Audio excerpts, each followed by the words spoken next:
అందుకే ఉండబట్టలేక అడుగుతున్నా. మీరు కూడా మా దేవుని దగ్గరకు వచ్చేయండి. మీకేం తక్కువ చేయను, కావలసినంత ధనం ఇప్పిస్తాను.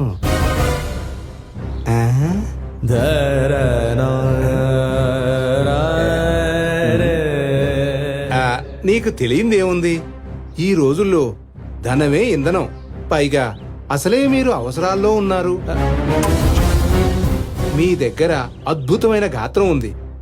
మా యేసయ్యను గురించి మీరు పాడుతూ ఉంటే నాకు వినాలనుంది.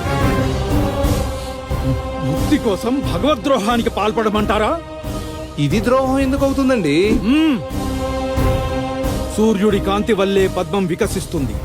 కొవ్వొత్తి వెలుగులోక లోకనాథుడైన రంగనాథుని వైభవాన్ని కీర్తించడానికి నా కంఠం ప్రతిధ్వనిస్తుంది. కంఠం కోసినా నా నోరు అపవిత్రం చెయ్యదు.